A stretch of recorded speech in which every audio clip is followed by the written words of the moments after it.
Entonces aquí tenemos un ejemplo de una prueba de alergia, ¿no?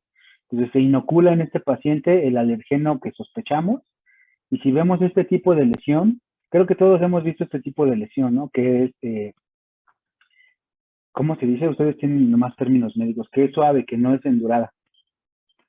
Ajá. Un abón creo que se ve. Bueno, esta lesión es prácticamente acuoso el contenido, es una lesión suave, no es endurada. Entonces, mientras que la tardía, si ustedes la presionan, es endurada, no se ve, está dura. Entonces, ¿por qué esa creen que sea pura agüita, casi casi como cuando los pica un mosquito? ¿Qué hay ahí? Si ustedes pudieran cortarle ese cacho al paciente y verlo en un microscopio, ¿qué van a ver?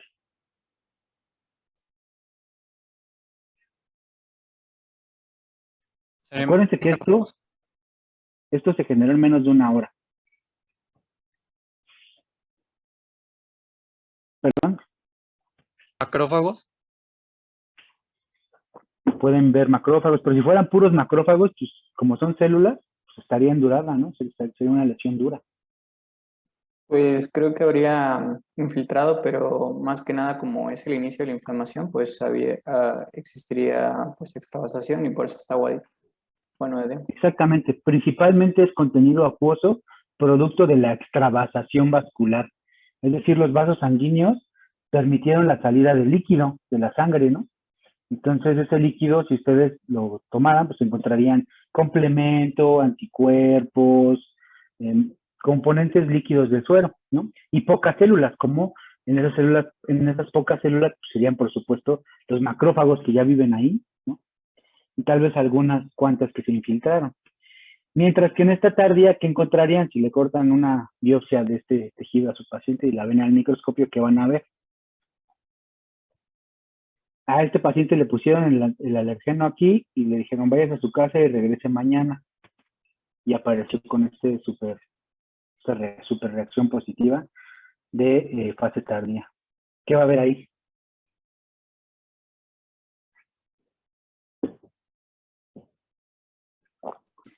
Macrófagos y neutrófilos.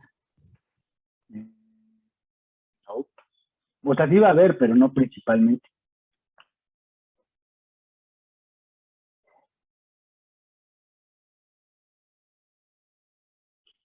Porque vean lo que tiene que pasar. El alergeno va a entrar aquí, ajá, va a haber una respuesta inflamatoria local y aquí se va a reclutar células que están en circulación sanguínea.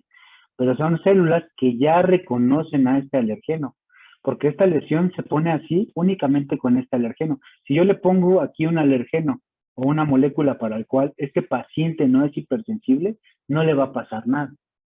Pero para esta en particular, se están reclutando células de memoria que ya lo reconocen, linfocitos T en particular.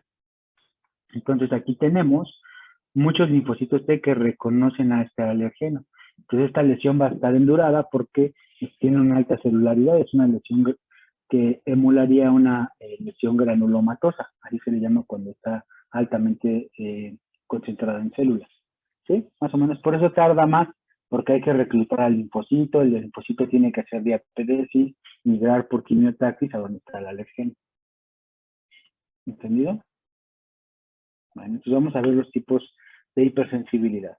En la hipersensibilidad tipo 1, el paciente o el individuo, les repito, por características genéticas ya se han descrito algunos genes o algunos polimorfismos que están presentes en pacientes con hipersensibilidad. Entonces el componente genético es importante, o también puede ser los individuos que estuvieron en disbiosis durante su infancia, es decir, que tuvieron algún esquema de antibióticos muy temprano en su vida y entraron en disbiosis. Esto pudo alterar el entrenamiento, digamos, del sistema inmunológico. Estos individuos son susceptibles a generar hipersensibilidad. ¿Qué pasa? Las clonas de linfocitos B que reconocen alergenos, como los alergenos que ustedes conocen, no sé si aquí hay algún alérgico, se exponen a estos alérgenos y normalmente pues los individuos que no tienen hipersensibilidad o no tienen susceptibilidad a hipersensibilidad reconocen al alergeno y el linfocito B se activa, pero puede que llegue un linfocito T regulador a apagar su función, ¿no? Ya no pasa nada, el individuo no genera ningún tipo de hipersensibilidad, pero para los pacientes que tienen hipersensibilidad, sí se genera una respuesta de linfocitos B, es decir, la clona que reconoce el alergeno interacciona con él, se activa, cuando se activa, como vimos, empieza a producir IgM, se diferencia a plasmática y produce IgM, pero además de manera simultánea, este alergeno también ya lo presentó una dendrítica a un linfocito T naive y lo diferenció a TH2. Entonces lo diferenció a TH2 y la dendrítica le pasó la información equivocada, le dijo que era como un gusano, este alergeno. Entonces ahora este TH2 va a cooperar con el linfocito B y le va a decir, cambia de IgM a IgE.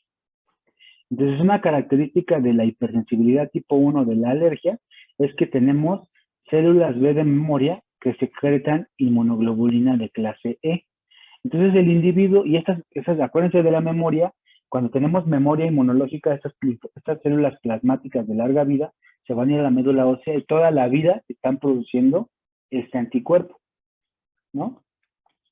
Entonces el paciente todo el tiempo tiene anticuerpos IgE contra el alergeno. Digamos que esto pasó a los 3 años, ¿no? A lo mejor el individuo ni se enteró, pero ya después ya tiene esta célula de memoria y en la segunda exposición con el alergeno, estos anticuerpos van a reconocer al alergeno. ¿Y qué va a pasar cuando reconozcan al alergeno? Pues van a activar a células que tienen el receptor Fc epsilon receptor, que son las células cebada, los eosinófilos, los basófilos. Entonces, esto va a generar una degranulación masiva muy rápida que va a generar la respuesta inflamatoria o la hipersensibilidad de reacción inmediata. ¿Sí? Muy bien. Y esto, digamos, aunque es una respuesta no deseada, los mecanismos son iguales como si fuera una respuesta contra algún patógeno. Si tenemos una exposición repetida contra el mismo alérgeno, pues por supuesto van a generarse. ¿Qué pasa cuando las células B de memoria ven muchas veces a su antígeno? ¿Se acuerdan que lo vimos la clase pasada?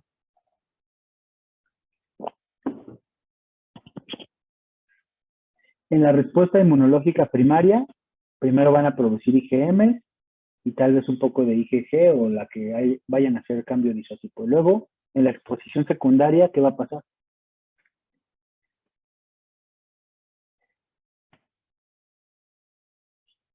¿Qué genera la cooperación con el linfocito TH2? ¿Era lo de la hipermutación somática? Entonces, la cooperación con el linfocito TH2 va a generar que el linfocito B haga hipermutación somática y reacción del centro germinal para madurar la afinidad, es decir, incrementar la afinidad del anticuerpo que produce y además generar memoria. Entonces, la hipermutación somática es el mecanismo, pero en realidad el objetivo es que el linfocito B produzca más y mejores anticuerpos contra el antígeno. En este caso, es un alergeno. ¿Qué pasa si el individuo está exponiéndose de manera constante al mismo alergeno? Pues cada vez más anticuerpos van a haber contra ese alergeno y el individuo va a ser más sensible a concentraciones menos o más bajas del alergeno. Por eso ahora los que son alérgicos, por ejemplo, en Estados Unidos hay mucha incidencia de alergia al cacahuate. Con una pequeña cantidad de aceite de cacahuate el individuo puede tener una reacción anafiláctica. Entonces también hay grados de intensidad o de susceptibilidad y hipersensibilidad. Y esta cantidad de hipersensibilidad va a depender de qué tantas veces ha madurado la respuesta adaptativa. ¿Sí queda claro? Muy bien, entonces ya cada vez que el individuo se expone a este alergeno, pues va a degranular a sus células cebadas, a sus eosinófilos, y va a generar en la respuesta inmediata, pues las aminas vasoactivas como la histamina, los mediadores lípidos como los leucotrienos, y esto va a generar la respuesta inmediata, en minutos, inmediatamente después de haberse expuesto al alergeno. Y las citocinas Y los otros mediadores proinflamatorios son los que pueden generar la reacción de fase tardía, 6 a 24 horas después de exposición al alergeno. ¿Se queda clara la hipersensibilidad tipo 1? Muy bien. Esto ya lo vemos. Entonces, vean, aquí podemos ver unas fotos de cómo se ven. En este caso estamos viendo una célula cebada y vean cómo están sus gránulos aquí en el citoplasma y vean cómo a la exposición con el alérgeno se degranulan prácticamente por completo, ¿no? Aquí tenemos el ejemplo cómo el contenido se va a secretar de manera inmediata. Igual, por ejemplo, un basófilo, estos gránulos preformados son los que se degranulan inmediatamente. Entonces, cuando hay esta cooperación entre el linfocito B y el linfocito TH2, se generan células de memoria y estas van a producir la degranulación de las células cebadas. También puede pasar de que el individuo produzca anticuerpos y esos anticuerpos contra el alergeno se unan a la célula cebada.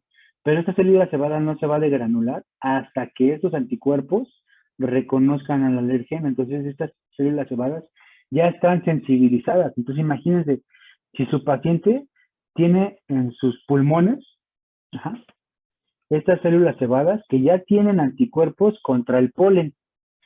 Nada más están esperando a que lleguen poquitas moléculas de polen para que cuando lleguen se entrecrucen estos receptores e inmediatamente en minutos se degranulen y tengan el efecto de la reacción anafiláctica. Entonces, esto es lo que ocurre en la hipersensibilidad tipo 1. Entonces, el alergeno entrecruza los receptores, se degranula la célula cebada y pues como vimos, las aminas vasoactivas como la histamina van a tener efectos en diferentes sistemas, ¿no? Por ejemplo, en el tejido, en el músculo liso, que también, esa es una de las principales preocupaciones porque la contracción del músculo liso en las vías respiratorias puede meter a su paciente en asfixia. Entonces, es lo primero que hay que cuidar, que el paciente tenga las vías respiratorias abiertas. Pero además va a haber incremento en la permeabilidad vascular, secreción de moco, actividad plaquetaria, actividad de las neuronas sensoriales y, por supuesto, activación de los eosinófilos. ¿De acuerdo? Ok. Entonces, además de la secreción de los gránulos preformados, pues hay otras vías de señalización importantes como la activación de genes que se codifican para las citocinas preinflamatorias, el metabolismo del ácido araquidónico, por supuesto, para producir más mediadores inflamatorios. Entonces, si el alergeno sigue presente, el individuo va a seguir produciendo estos mediadores inflamatorios. Ejemplos de enfermedades o presentaciones clínicas en las que la hipersensibilidad de tipo 1 está involucrada, la más frecuente es la rinitis alérgica o la sinusitis. La rinitis alérgica o la sinusitis, que también le llaman la fiebre del heno. Estos pacientes constantemente se presentan con secreción incrementada de moco, inflamación en las vías respiratorias altas y inflamación de los senos o sinusitis como tal. Entonces, dependiendo de la intensidad de la respuesta contra el alergeno, este cuadro puede ser más o menos agresivo, ¿no? Y normalmente están expuestos o tienen que estar tratados en primera instancia con antihistamínicos, pero incluso algunos de ellos requieren tratamiento más agresivo, ¿no? Esa es la rinitis alérgica. La otra forma es, por supuesto, las alergias a alimentos. Y dependiendo si es una alergia a alimento, puede presentarse como incremento en la peristalsis, y la secreción de moco intestinal. Pues esto va a llevar a cuadros de diarrea, ¿no? Cuando el individuo consuma al alergeno, va a generar un cuadro de diarrea aguda. Otra forma de hipersensibilidad tipo 1 es el asma bronquial. Esta es una de las formas más peligrosas porque puede haber obstrucción de las vías aéreas. Y por supuesto también puede haber lesión del tejido pulmonar. O sea, en primera instancia el individuo se expone al antígeno, lo primero que pasa es riesgo de asfixia, pero la reacción tardía puede llegar a generar daño en los alvéolos, daño en el tejido pulmonar. Entonces el paciente puede entrar en cuadro de neumonía por una hipersensibilidad tipo 1 destacada, como un asma bronquial. ¿sí? Y finalmente, pues la anafilaxia, como tal, la anafilaxis, que esto puede ser ocasionado por diferentes alergenos. Aquí les ponen fármacos, pero ahorita estamos en hipersensibilidad tipo 1. Ahorita vamos a ver qué onda con los fármacos. Primero, empezamos con los alergenos que son dependientes de anticuerpos, pero en particular clase IgE, que es la hipersensibilidad tipo 1. Entonces, con la anafilaxia pues, va a haber una disminución en la presión vascular, en la presión sanguínea, lo que puede llevar a choque. Ajá. Puede haber obstrucción de las vías aéreas también y puede haber edema en la laringe, ¿no? Entonces, esas son las presentaciones clínicas, digamos, más comunes, ¿no? Y pues están mediadas, por supuesto, como ya vimos, aminas como la histamina, mediadores químicos, citocinas y algunas enzimas como la tritasa, ¿no? Pues van a tener todos estos mecanismos: vasodilatación, incremento en la permeabilidad vascular, broncoconstricción, puede haber hipermotilidad intestinal, inflamación y daño tisular como tal. Ajá. Entonces, un ejemplo del mecanismo, aquí ya está más, este ya está más caracterizado, es una proteína a la que muchos individuos son alérgicos, que es la proteína DERP1. Esta proteína DERP1 es muy interesante porque tiene actividad proteolítica y es muy pequeña y normalmente se encuentra en el polen. Entonces, esta proteína DERP1, es un ejemplo, no se lo tienen que memorizar, pero es un ejemplo que nos ayuda a entender el mecanismo de hipersensibilidad. Entonces, ustedes recordarán que los epitelios están unidos una célula con otra por uniones estrechas, ¿no? Entonces, prácticamente no puede pasar nada. Pero esta proteína tiene la característica tanto de tamaño como de actividad biológica que puede atravesar esta unión estrecha, y una vez aquí en la unión estrecha, la dendrítica la va a captar y la va a presentar. Tiene esta característica que la detecta como si fuera un patógeno. Esta proteína ya está más que caracterizado. Migra la linfa esta dendrítica, le presenta el antígeno procesado de DERP1 a una TNAIF y la diferencia a TH2. Y por supuesto, esta TH2 coopera con el B para que haga cambio de isotipo a IgE. La plasmática regresa al epitelio y aquí la IgE se une a los receptores Fc epsilon receptor de la célula cebada residente, y la próxima vez que llegue el alergeno, esa célula cebada se va a degranular de manera inmediata. Entonces, cuando la célula cebada ya tiene el anticuerpo unido en el receptor Fc, decimos que está sensibilizada. Entonces, en cualquier momento, cuando llegue el alergeno, pues va a degranularse. ¿Sí queda claro? Muy bien. ¿Dudas? ¿No? Bueno, algunos ejemplos de anafilaxis sistémica que pueden ocurrir en pacientes hipersensibles, quedamos con fármacos. Hoy vamos a ver una característica con los fármacos que también es muy peligroso, pero también vamos a ver que participa otro tipo de anticuerpo: venenos, alimentos, incluso cuando hay transferencia de suero. Ahora que estuvo muy sonado esto del uso de suero de individuos que se recuperaron de SARS-CoV-2, esto es muy peligroso porque el contenido del suero también puede generar anafilaxis dependiendo de si el paciente es hipersensible. La urticaria aguda también puede generar una reacción bastante inmediata dependiente de IgE. Y esto es cuando el individuo tiene hipersensibilidad, por ejemplo, a pelo de animal, a picadura de abeja. Por supuesto, se ocupa para hacerle el diagnóstico de alergia, e incluso cuando el paciente acaba de resolver una infección viral, se puede presentar esta urticaria aguda, ¿no? Puede haber una reacción de hipersensibilidad estacional, la rinoconjuntivitis estacional, la fiebre del heno. Esto es dependiente principalmente, es estacional, por supuesto, dependiendo de si el alergeno proviene de un polen. Ajá. Normalmente puede ser polen de árbol o de alguna otra planta. O también uno de los alergenos más comunes es las heces de ácaros o heces de termitas que viven normalmente en las casas. Entonces, estas heces tienden a ser muy inmunogénicas, o tienen antígenos inmunogénicos y pueden generar hipersensibilidad. El asma la pueden ocasionar la hipersensibilidad contra, por ejemplo, la caspa de gato o la descamación del gato, pólenes igual y también las heces de termitas o de ácaros. Y las alergias alimenticias, ¿no? Los cacahuates, diferentes tipos de nueces, mariscos, por ejemplo, como los ostiones es común, o los que tienen exoesqueleto, como los camarones, u otro tipo de marisco de esta naturaleza. Puede haber alergia al pescado, a la leche, a los huevos, a la soya, al trigo. ¿Por qué creen que estos son los más frecuentes? ¿Por qué no hay alérgicos al suadero, por ejemplo? Quisiera ver, ¿no? Pero ya sería muy, muy triste. Pero ¿por qué creen que sean estos alergenos los más frecuentes? Porque entre A ver.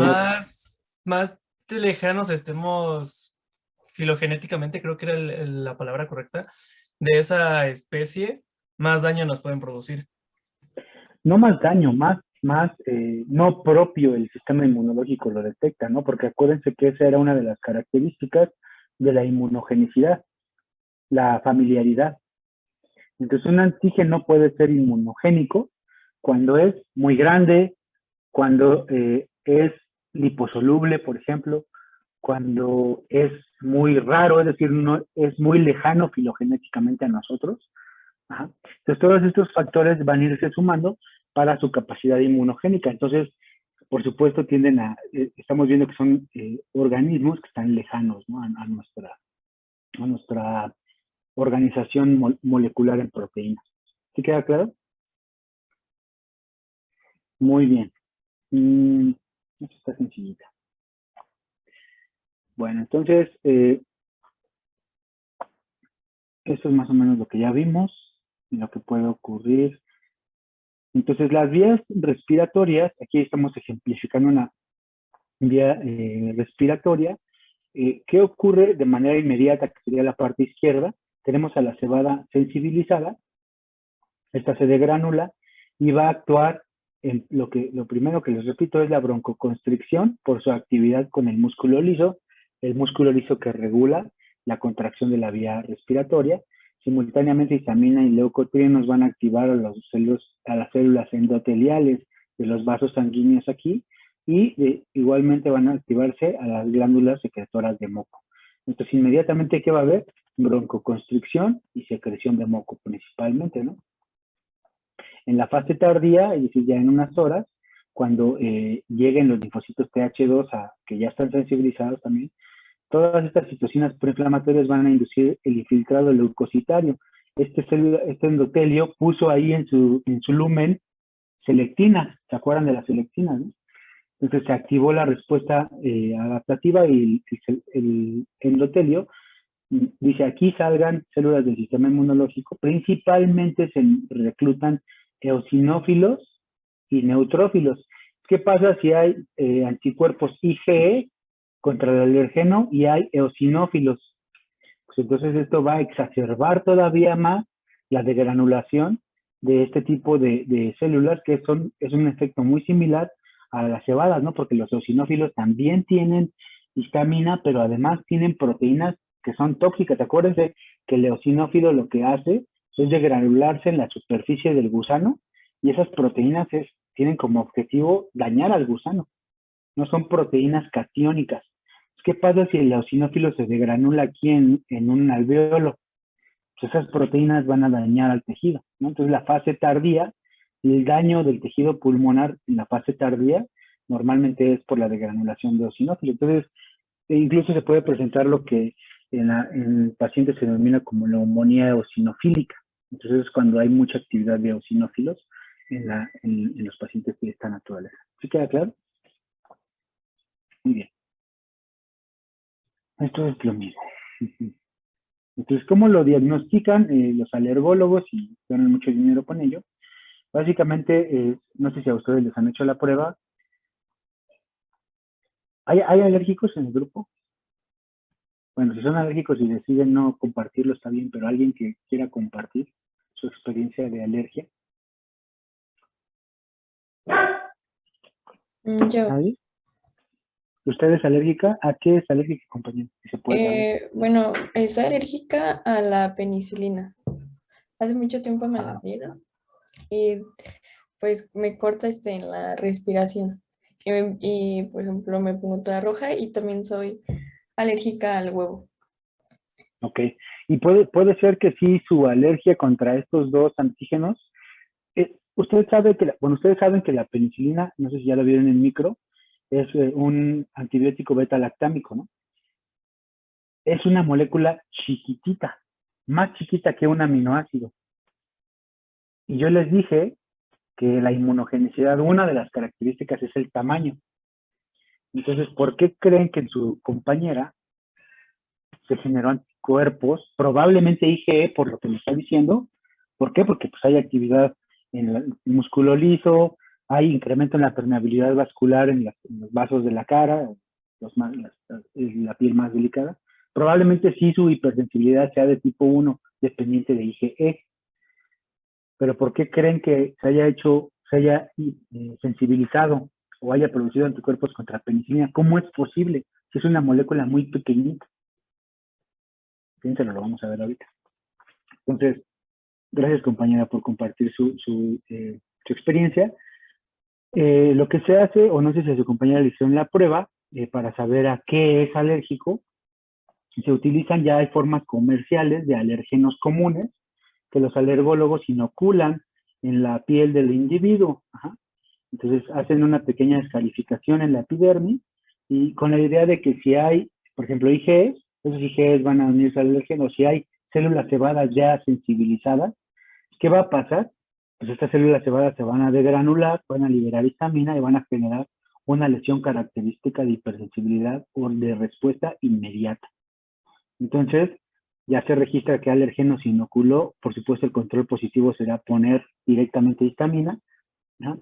Y se utilizan los diferentes alergenos, ¿no? Entonces, ya hay incluso combinaciones completas, ¿no? Por ejemplo, los dermatofagoides son los ácaros, ¿sí? Que están en las tetas, son muy abundantes, son uno de los comensales más abundantes en el humano, pero también son uno de los productores de alergia más frecuentes. Ajá, sus heces tienden a ser muy inmunogénicas. Y ya, además, puede haber diferentes alérgenos que se prueban, ¿no? Incluso, por ejemplo, kiwi, etcétera.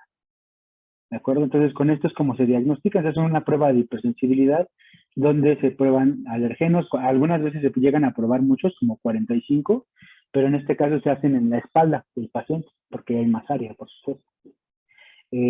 Para medir si es dependiente de, o hay una respuesta inmediata, se mide en horas, en menos de una hora, minutos, y si hay de efecto tardío, pues hay que darle seguimiento al día siguiente para ver si en el sitio de inoculación se generó una lesión de fase tardía, una duración por reclutamiento de linfocitos T.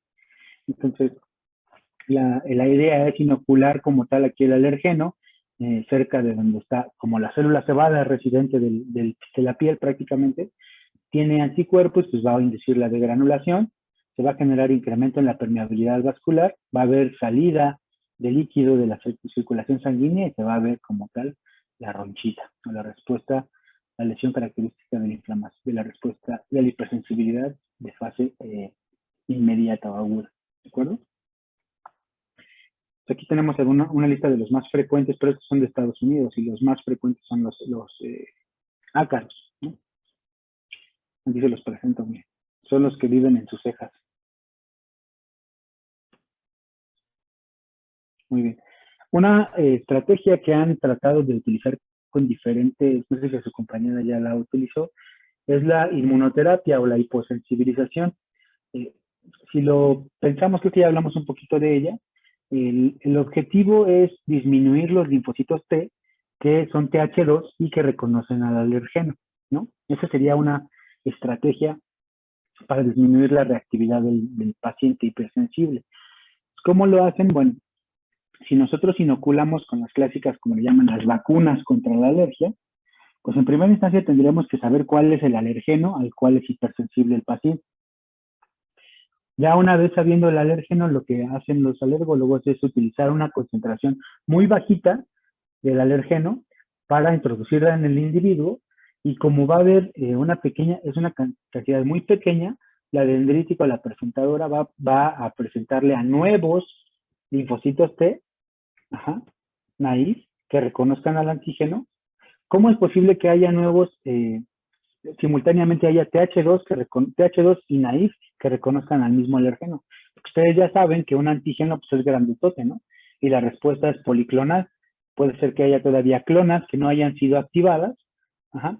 Y la idea es tratar de activar a las clonas que todavía no se han activado, pero en lugar de volverlas TH2, como hay ausencia de inflamación y la concentración es muy pequeña, se pretende que en lugar de que se diferencien a TH2, se diferencien a T reguladoras. Entonces, así cuando el individuo vuelva a exponerse al antígeno, ahora esta T reguladora disminuya el efecto de las TH2 y así la respuesta de hipersensibilidad sea menor. ¿Sí queda clara la hiposensibilización? No siempre funciona, pero digamos es una estrategia que muchos alergólogos siguen. Muy bien, esto ya lo vemos.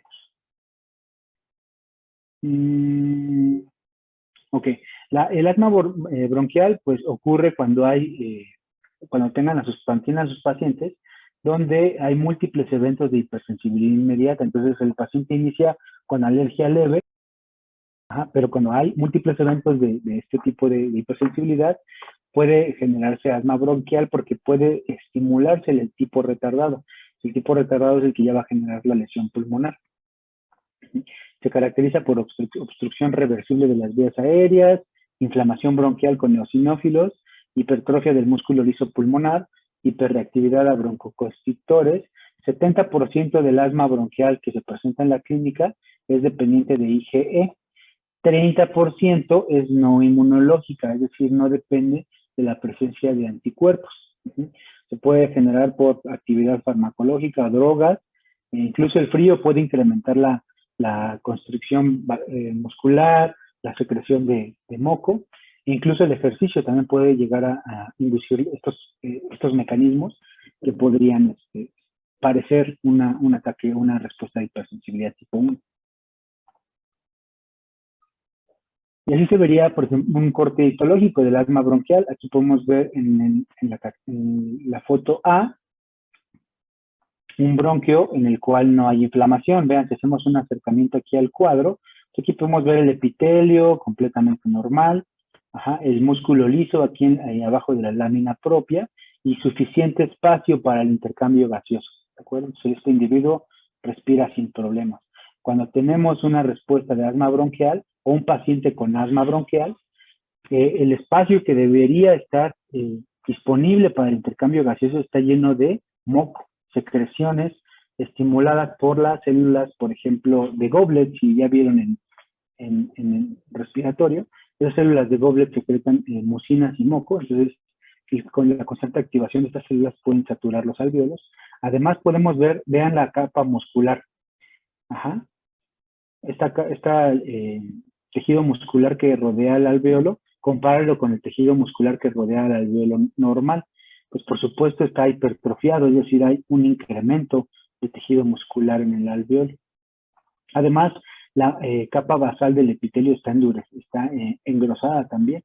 Y además podemos observar aquí en la lámina propia, vean todos estos puntitos, ¿qué creen que son? Son neutrófilos y eosinófilos que fueron reclutados aquí.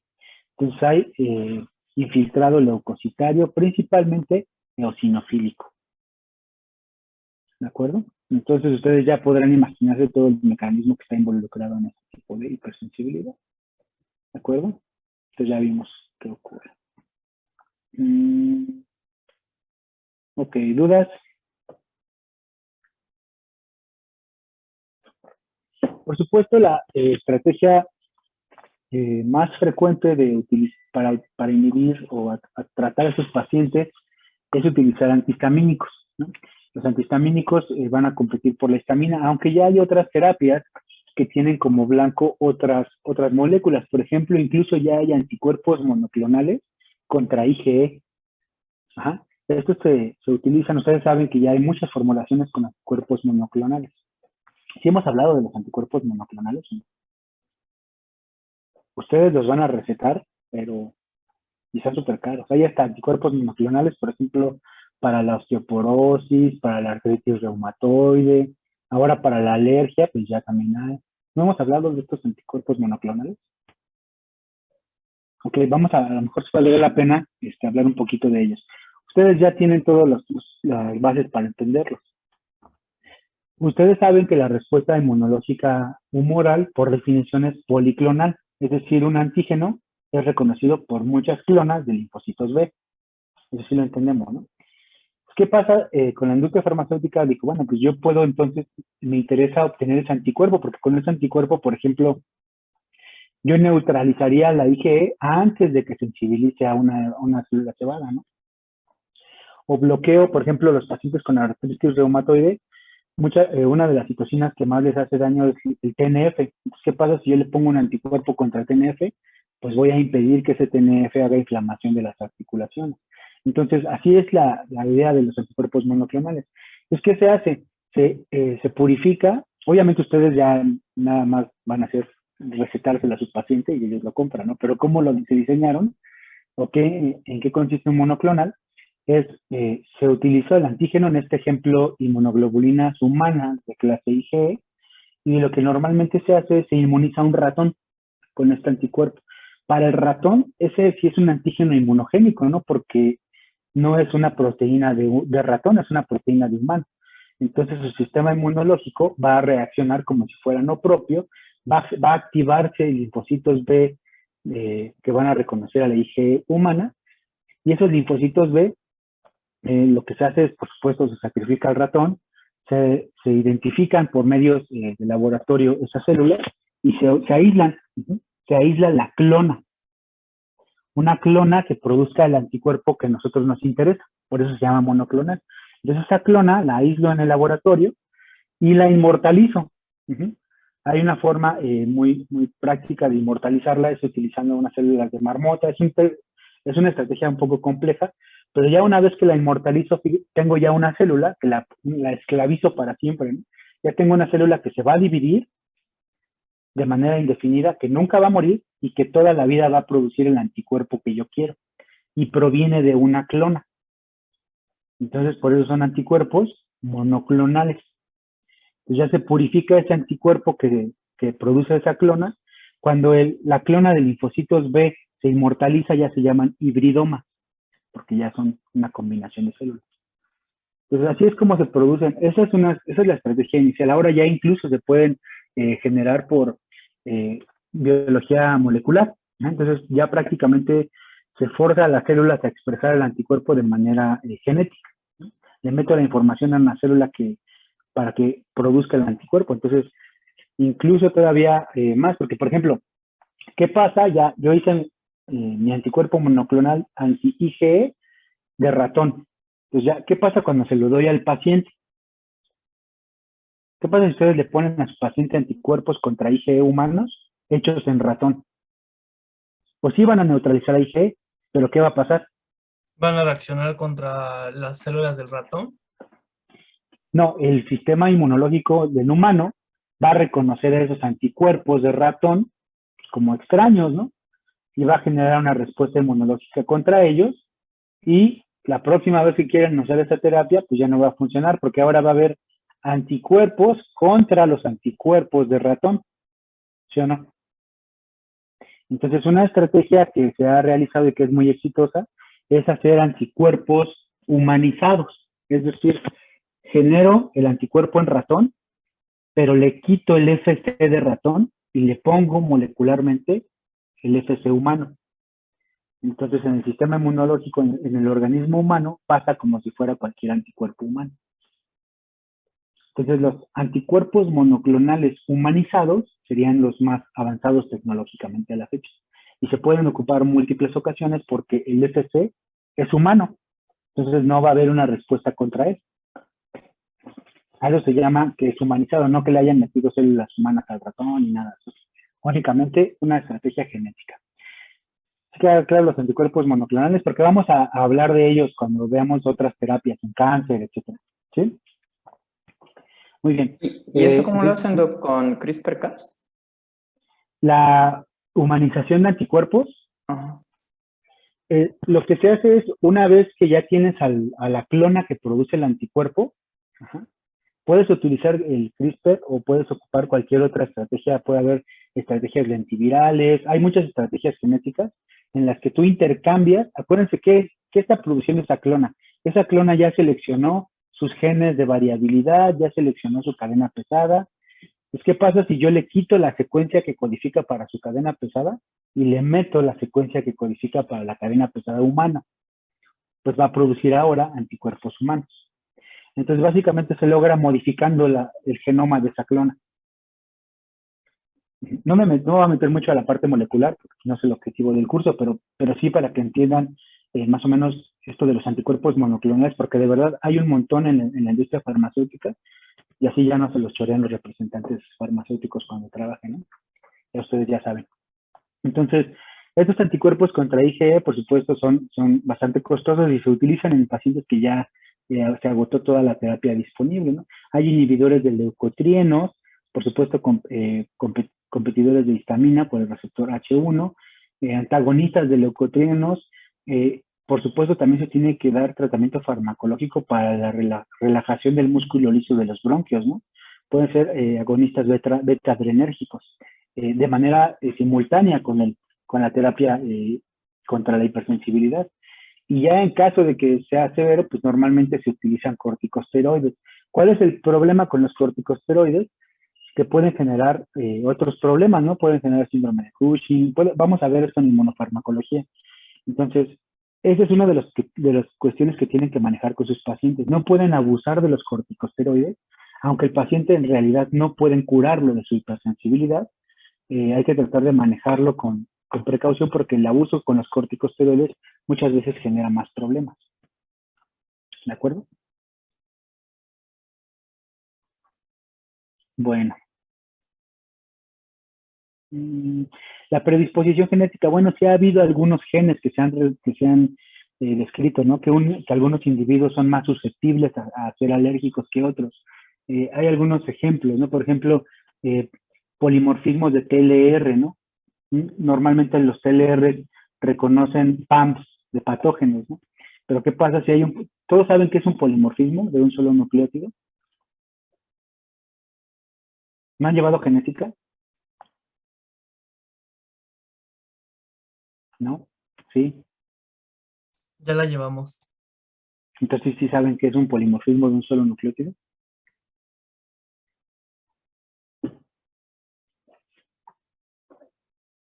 Chicos, si no saben, digan no. Más o menos. A ver, más o menos. Vamos a verlo, no pasa nada, lo podemos explicar, porque es importante que lo sepan. Nosotros vimos, por ejemplo, la variabilidad a nivel del HLA, ¿no? Que prácticamente todos nosotros tenemos un HLA diferente, ¿no? Los polimorfismos de un solo nucleótido son mutaciones que existen en las secuencias de diferentes genes que normalmente no comprometen la función del gen. Ajá. Por ejemplo, hay individuos que tienen mutaciones en el TLR y esa mutación, por ejemplo, si es una mutación, ustedes saben cómo se traducen las proteínas, ¿no? Se leen en tripletes los nucleótidos. En cada uno de los codones hay 3 bases. Si yo cambio la secuencia del triplete, puedo tener diferentes consecuencias.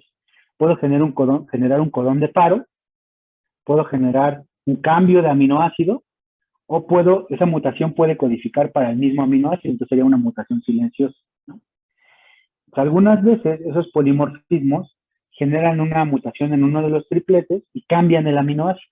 ¿Qué pasa si cambia el aminoácido? Pues cambia la proteína, ¿no?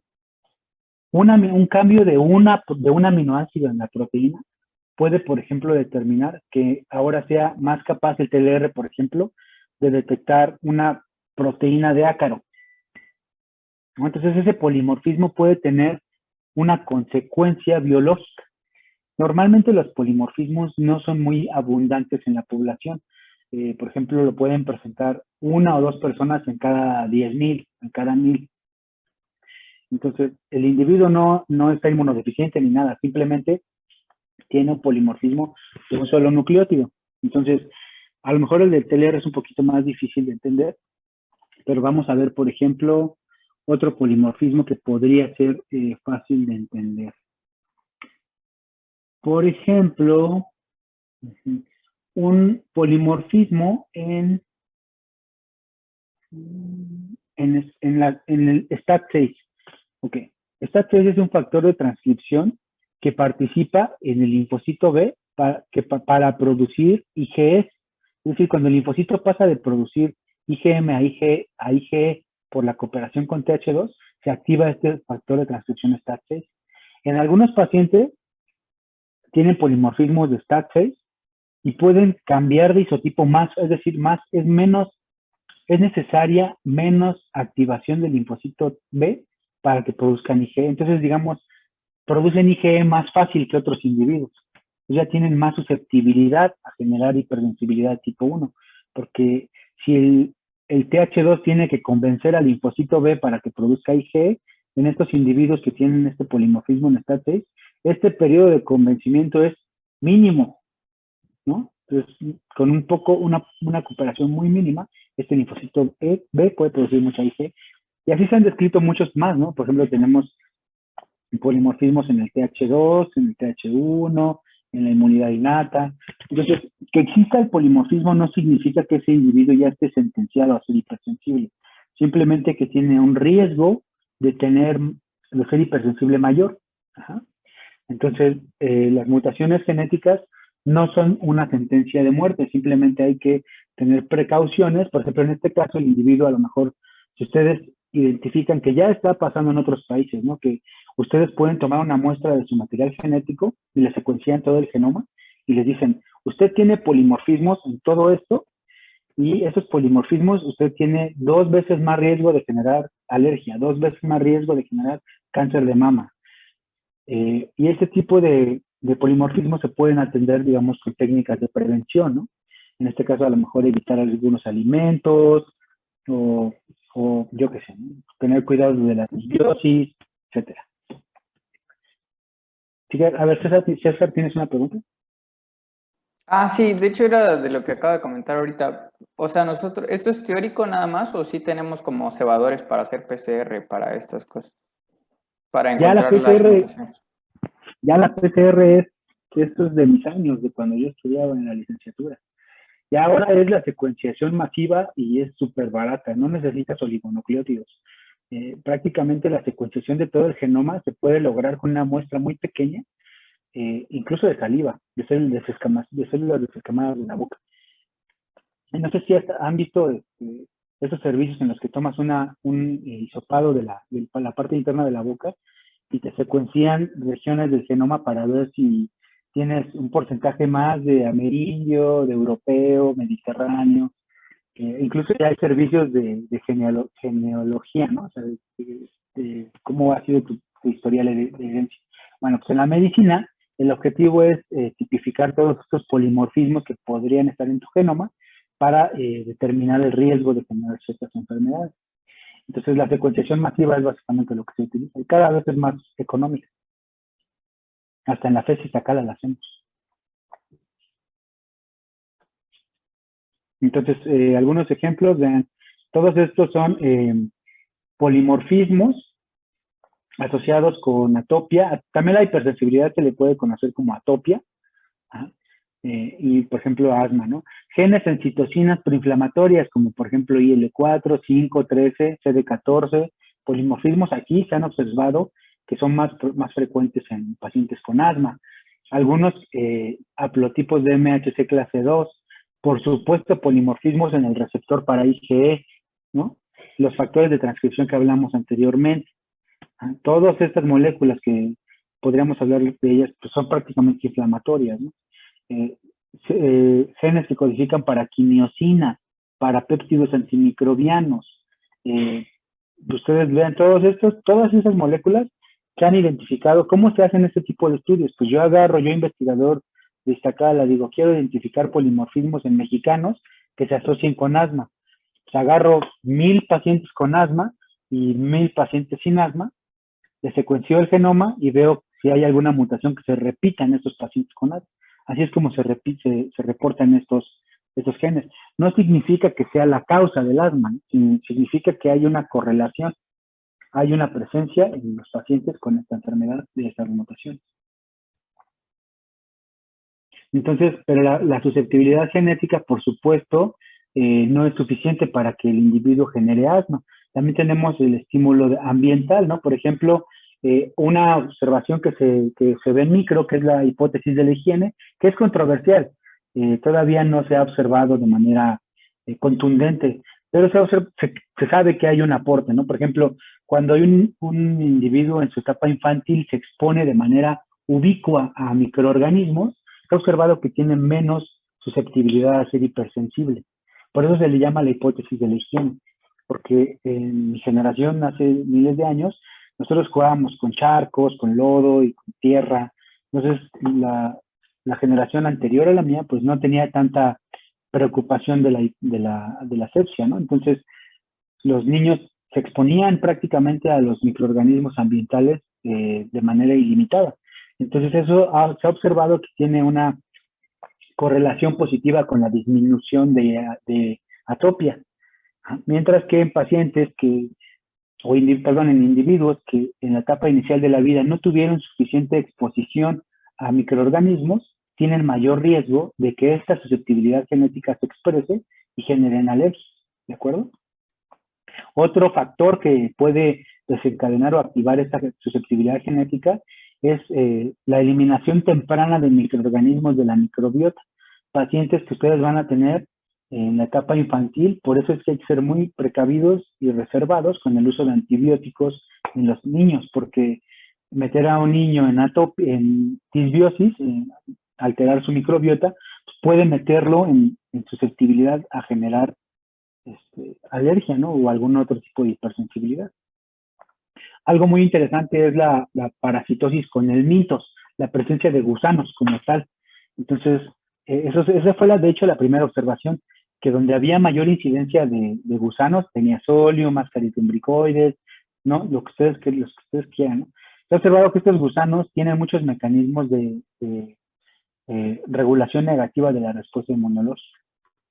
Entonces, la correlación de la parasitosis con gusanos, los gusanos parece que disminuyen la susceptibilidad e hipersensibilidad, entonces no son tan malos. Infección con algunos virus como hepatitis A y por supuesto la microbiota, ¿no? Entonces, dependiendo de una u otra, pues puede ser, por ejemplo, cuando hay más higiene y alta susceptibilidad genética, pues tenemos alergia, ¿no? Si tenemos menos higiénico y baja susceptibilidad genética, pues no hay atopia. ¿Queda claro? Bueno, vamos si quieren al descanso y regresamos con hipersensibilidad tipo 2. Sí. Y nos vemos a las 4.